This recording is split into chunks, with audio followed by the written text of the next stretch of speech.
Hey, alright, you guys are back. It's great to see you. How's your week going? Well, you know what? Good or bad, I hope you came to relax, kick back, and let me have an opportunity to lift your spirits a bit. Because you know what? Today is the Friday Pick-Me-Up. Alright, enjoy.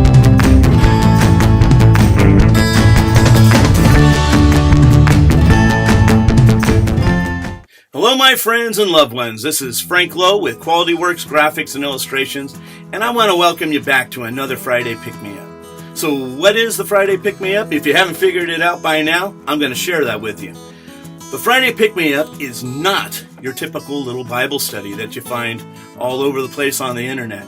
This place is a forum for us to gather those things that bless us throughout the week in the Bible and what God says to us in different aspects of life, and we come in and we share those things. This is a safe place for us to come so we can feel bold enough to share those things and help one another grow, not only in our faith but in our knowledge of God. Okay, I am a truth seeker, and I want to promote that and provoke you to be one yourself.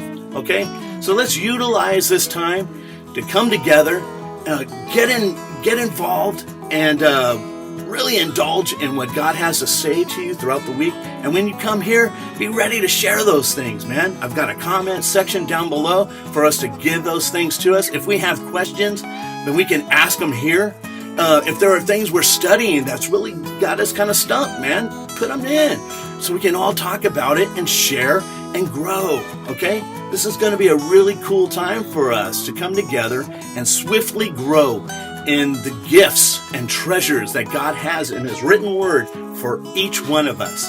And when we come together and share it, we all double and triple and quadruple, and we get huge in our walk and in our knowledge. Okay, so I'm pretty excited about it. I hope you guys are too. Okay, now from this point, I'm going to put a little something up on the post here to let you know a little something about what I do for a living, and then we're going to move on to other things for this episode. Okay, so stay with me and let's do this, man. Be excited. I am.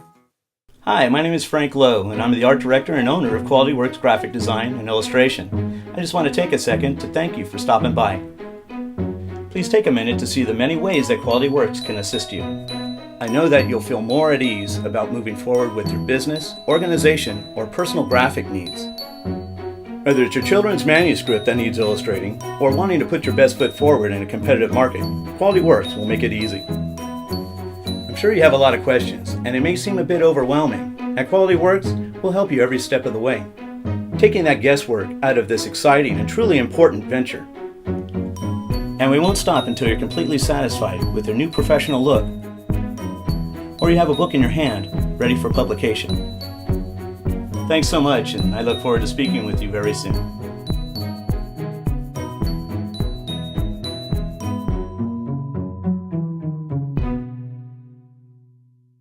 All right, my friends and loved ones, now you know a little something about what I do for a living. So if I can help you with anything, just let me know, okay?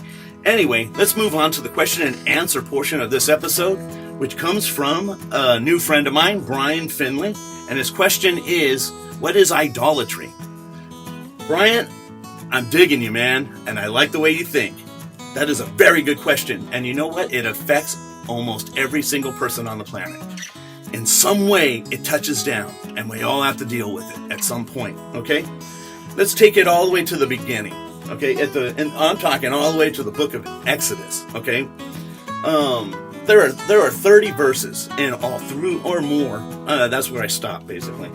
But I would say solidly there are 30 verses throughout the entire Bible, the Old into New, okay, where God deals with idolatry, okay, and in the book of Exodus is there's a portion there that I really like. It's God talking to Moses. Moses is trying to get the commandments done, okay. He's going up on the mountain Sinai, okay, and he's talking to God, but God says, you know what, you got to get back down there, okay. These dudes are walking in the walls over there, and they're starting to make images and things, so you got to get down there and tell these guys what's up, all right. Just hold your horses, people, all right. You don't need to start doing this. I know I've been gone for a few seconds, but chill out, all right? I'm going to be down with some information for you.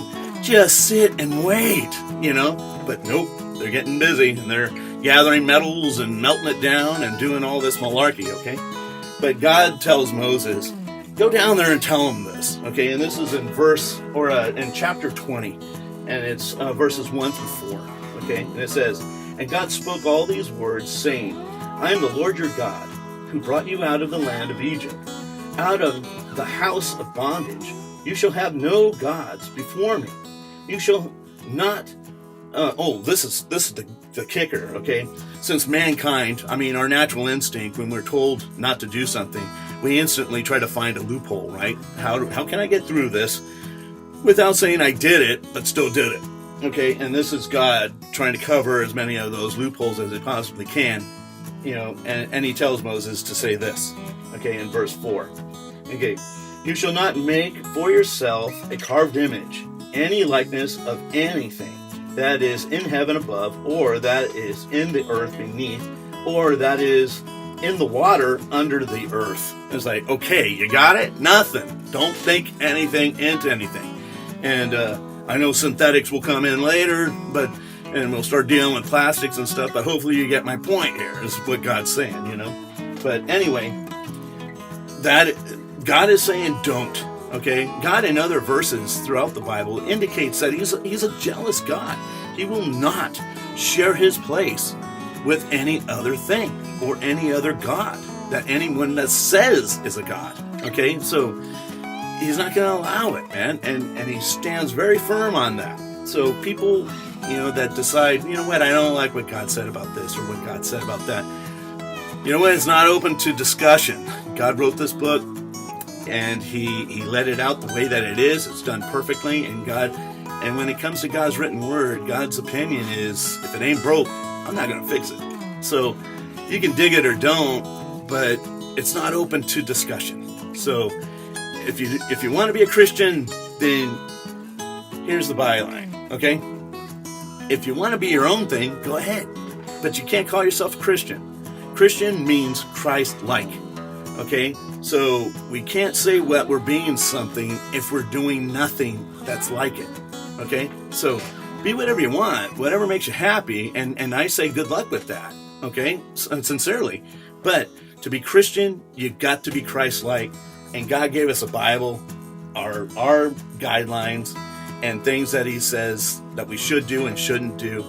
And if we want to be walking that way, then we have to abide by the instructions, by the book that he gave us. So anyway, that's all I'll say about that. But anyway, I want to read something else to you, okay? It's in the book of Psalm, okay? And this is basically supporting the portion of Exodus that I just read, okay? But I love this. This is like biblical sarcasm, okay? And I love that. So anyway, in Psalm 106,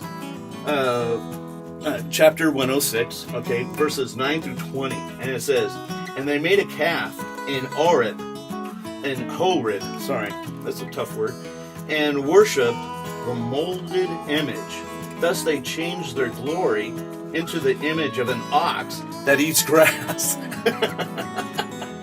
They traded in, because of them being so antsy and so impatient, they trade in their standing with God for an idol of a mindless ox that even alive would just be standing there staring at him going,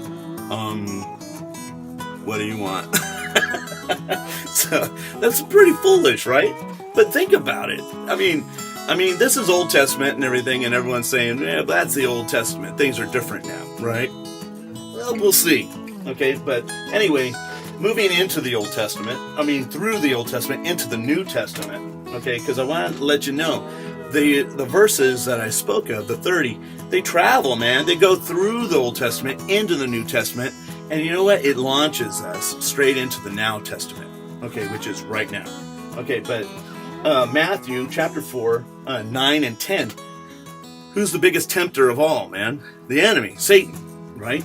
And this is Satan talking to Jesus, okay? The one who's been tempted by everything but made it, okay? He didn't get tempted and fall, but he was tempted by everything, okay?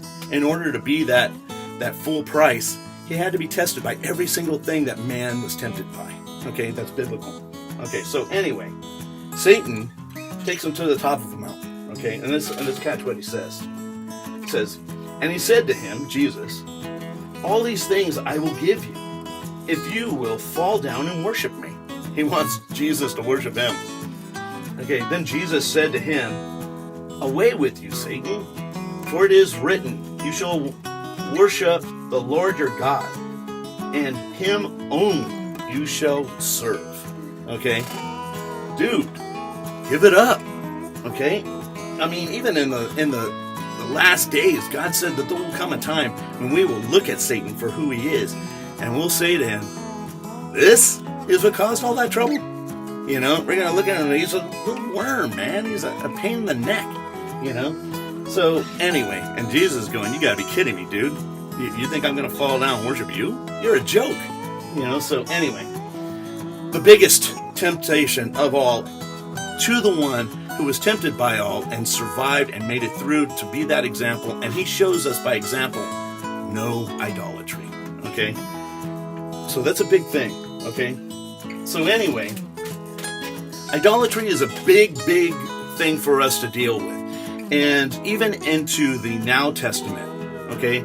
How many times have we been so, I mean, here's a perspective I want to squeeze in here too, okay? Something I forgot to do from the start is getting the dictionary's point of view of what idolatry is, Webster style, okay? Let's hit it Webster style.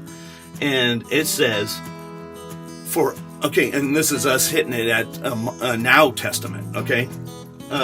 It says, the worship of a physical object as a god, okay? Or to excessively have devotion to an inanimate object. Yikes. Okay, smoke's kind of clearing a little bit now, right?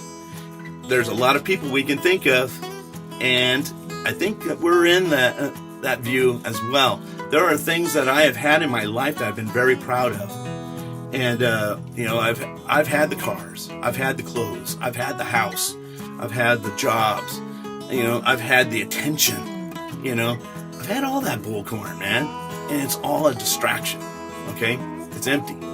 But when you invest yourself into those things and you believe that I'm nothing without money, I'm nothing without my job, I'm nothing if I have a broken down car, I'm nothing because I don't have a big house, there are even those who worship their significant other, okay, their trophy wife or their trophy husband. Watch out, man. God has a way of taking all those things away.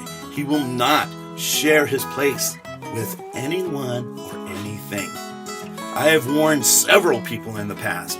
Well, they were riding high on the hog, man, making bank, rolling, not even looking at receipts. Hey, come on, everybody, another round for all my buddies, Yeah, everybody's your buddy when you're paying. But I said to them, look out, give thanks where thanks is due. And, put God on the throne. Don't leave the money there. Because he has a way of getting it out of there, man. He has a way of clearing the path, getting to what's real. And what is real about this time, this moment, on this rock we live on, is about getting our perspective correct, or getting our eyes fixed on the throne of grace, God on the throne, and the enemy showing Jesus all the land. He's constantly showing us the ladder to climb to get to the top of the corporation, right? He's constantly showing us the shiny cars. He's constantly showing us, even you married guys, those models that you just can't take your eyes off of. Or those men that know how to make their pecs dance. Well, don't look to me for that. But I can't do it. But anyway, you guys know what I mean, okay? The enemy is showing us just as much as he showed Jesus, okay? And Jesus said, there is a way out. Choose me, stay by me, walk in me, okay? So anyway, that is my response to what idolatry is. And I have shown you that it is a big thing throughout the Old Testament to the Now Testament. These are things we have to watch out for because, let's face it, man, idolatry is basically those things that the enemy places in our lives to distract us from what is real and make us believe that this day-to-day life, this corporate struggle, this struggle for money, to keeping up with the Joneses and all that junk, those distractions is what he wants to make us think is real, okay? But when we shut our eyes for the last time here, and we open our eyes to the real truth. And that's either going to be in heaven or it's going to be downstairs in a place we don't want to be. So anyway, dig it or don't, man. Those are the choices. So anyway, I hope you guys enjoyed this time. I enjoyed it.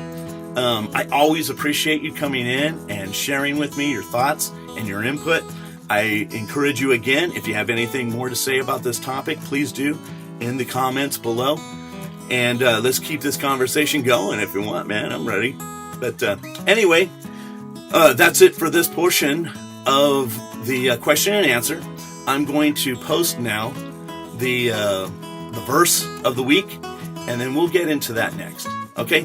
Thanks a lot, you guys, and I'll see you next week. Take care. Our scripture reading this week comes from the book of Romans, chapter 1, verses 16 through 17. And it reads, "For I am not ashamed of the gospel of Christ, for it is the power of God to salvation for everyone who believes, for the Jew first, and also for the Greek. For in it the righteousness of God is revealed from faith to faith. As it is written, the just shall live by faith." All right. Well, welcome back. I'm glad you decided to stick around, because you know what? This, as in the book of Romans, very good. I've loved this book since the moment I came to faith. And I've studied in it constant. I mean, even when I feel down, I study through Romans because it's the gospel, the good news of God. Okay? And it's all about it throughout every chapter. And it just always brings me up, man. And especially if you know a little something about what's happening with Paul while he's writing this letter to the Romans, okay? This guy, he's really getting his butt kicked. You know, if you don't mind me saying it that way. This poor guy, he's in and out of prison. You know, he's getting beat up and all this stuff, and all because of his faith, okay? But yet this dude stays on fire. He's like, no way! I can't let you tell me I'm wrong. God has shown me too much for me to think that, you know? And that's what our relationship with God can be too. See, I believe that's where I'm at in my walk with God too. Because, see, I've been going at it for, I think, like, it's over 35 years, okay? I've been saved way longer than I wasn't, okay? And at this point in my life, God has shown me so many things and done so many miracles in my life. I just can't back off of it, man. It's too evident. It's too true for me to have a doubt. I mean, he's done stuff like sending me checks in the mail for no reason, you know, that paid my bills to the penny, okay? I'm just telling you the truth. I've been driving in a car, and I was working some weird hours, man. And I was working from 3 a.m. to 3:30 in the afternoon.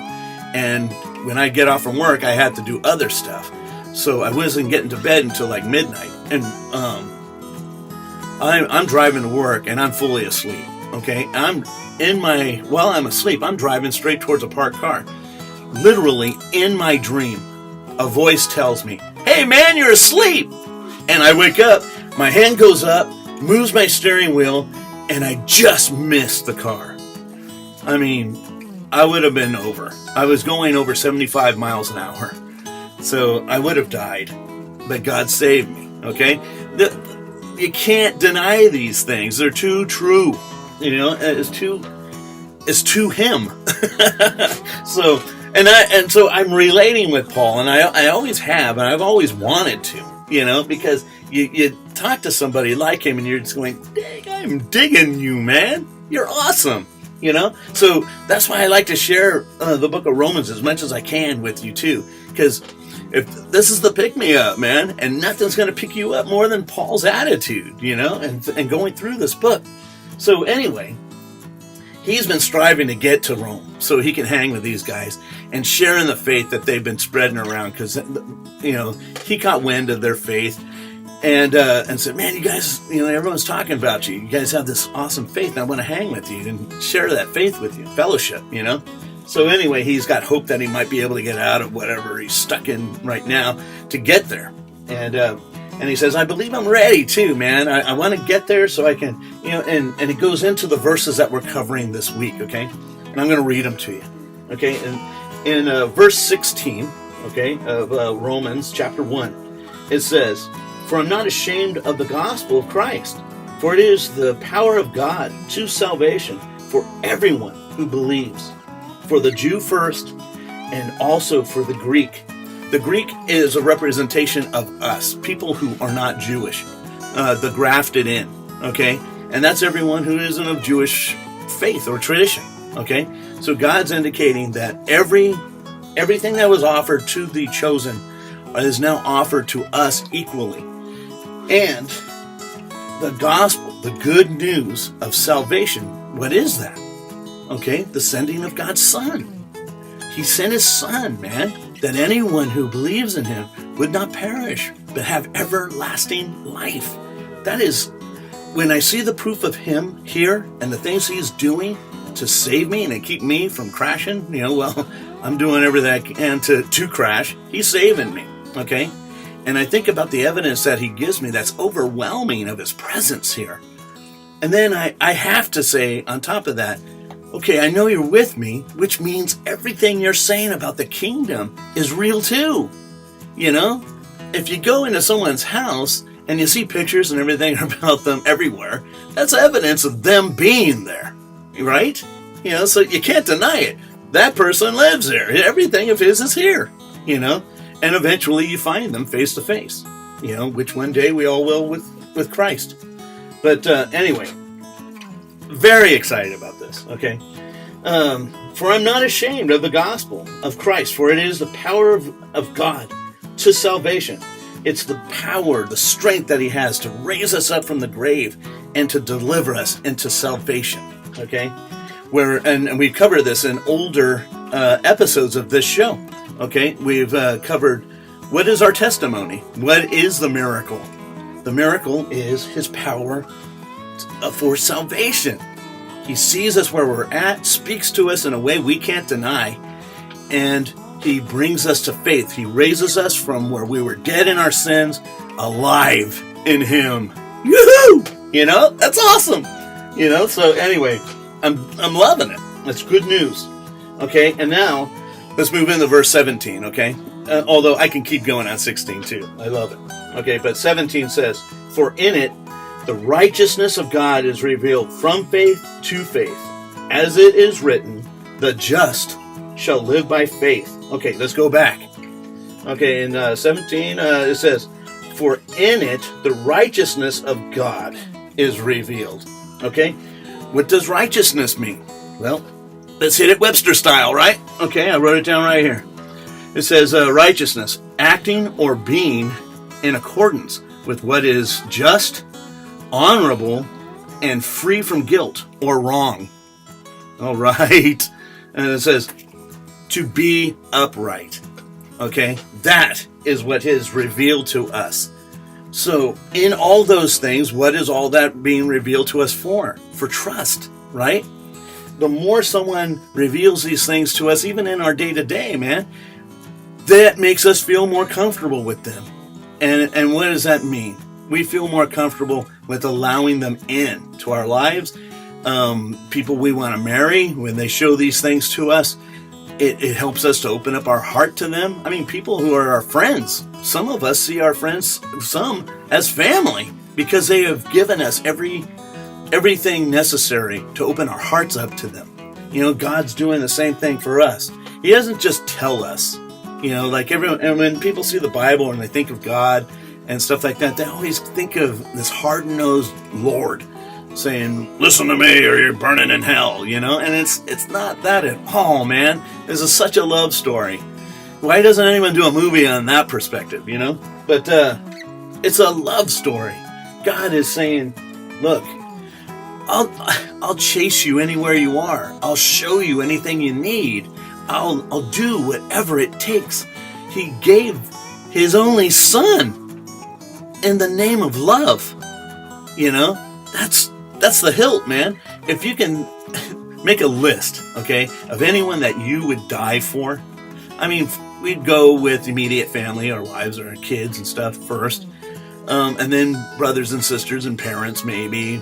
And kind of gets blurry after that, right? With the uncles and cousins and stuff. But what I'm getting at is the list won't be very long, okay? But see, the way God did it, he put everyone on the list. Every single person. And he says, whoever has an ear to hear me and know how much I love you, receive it. And these are the reasons why. Okay? Not only will I love you on this rock we live on, and not only will I show you where to go and where to move so I won't have to see you, my child, get hurt, but I'm going to love you through this life, and then I'm going to get you home. And I know you can't get home by yourself, and I know you don't have the fare to pay to get in, but I will pay it. He paid it. And let me tell you something, it was not cheap, okay? And you guys know it too. So anyway, it says, for in it the righteousness of God is revealed from faith to faith. That's interesting. Faith to faith. Think about the walk of a Christian. Where does faith come from? Okay, first off, it comes from God revealing himself. God reaching out to us first. Okay, showing us a glimmer of his light that gets our attention. Perhaps it's through somebody that we see who's acting pretty happy or just different. Okay, and so we inquire, hey, what is it about you that makes you different? And they say, well, hey, I have the love of Jesus in me. Well, that's interesting. I'm going to look into that. There's growth. Okay, there was this little spark of faith. Now it's gone from this to this, right? And your faith grows. It gets you to church to check it out, right? And while you're in there, you hear the pastor, and he says, you know what? While you're here, and if you don't know Jesus today, then stand to your feet. Let me pray for you. And you're saying to yourself, I don't know. I'm not really into this. Maybe not today, and all this stuff. But there's something tugging at you, and you're knowing. You know what? If I don't like it, I'll just undo it later. So you stand up. Just get ready, man. When you gave yourself, you got up and you said, God, okay, reveal yourself to me. Get ready. Because he does, and he will every time.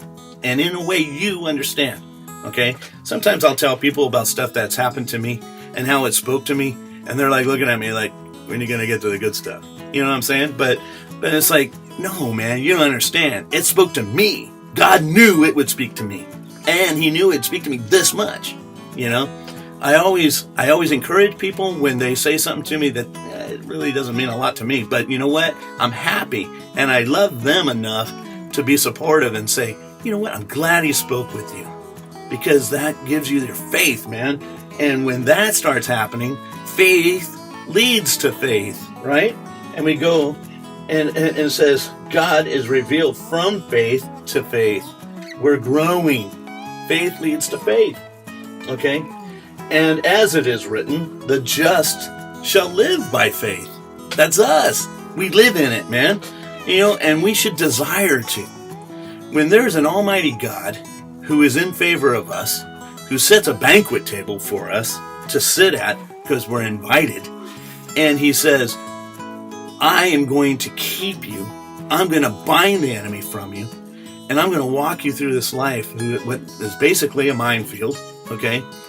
Instead of, hoping for the best every step you take, God says, you know what? Step in time with me. and stay with me. Stay in him. Okay? Don't go in front of him. Don't walk on the side of him. I wouldn't even suggest walking too far behind him. Okay? I would say be in him. When God is saying put on the armor is on us. Okay? But it protects the outer portion of us, right? We are in him. Okay? Walking in his light.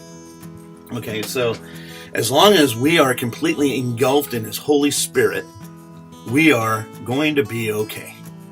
And through Paul's older messages about saying he can do all things through Christ who strengthens him, he wasn't talking about being a Superman, remember? He was talking about as long as I'm immersed in him, whatever trials come my way, I know I can get through, right? So anyway, I love these verses, man. They are so awesome, and they lift me up so much. I needed to share them with you, okay? I could not do a pick-me-up without showing these verses to you. And it's really helped me out through the week, too, and really blessed me. So I hope it blessed you, too. So anyway, you guys, and I want to, before I finish here, I want to apologize for the first segment during the question and answer. It sounded like I was signing off, but I was just getting ready to go into the verse. So anyway, I'm glad you didn't go away, and I'm glad you stuck around with me today. This has, as always, been a blessing to me, a really good time, and I think it's awesome to be able to share with you guys these things that bless me too. But all glory to God, because none of these things could be true or even be read without him being the author of it. So I hope it blessed you. And I guess we'll finish at that part, at this note. And I certainly hope that if you have input, that you put that in down below in the comments section. And let's fellowship, man. That's what this is for. Share with me those things that have touched your life this week, and bless me with them, man. I look forward to speaking with you, and I really need to. I need to grow along with you guys, okay? It's nothing that gets to bypass me. I'm a follower just like you, and I need the fellowship just like you. So there isn't anything any of us is bringing to the table here that outdoes the other. So every little bit helps, okay?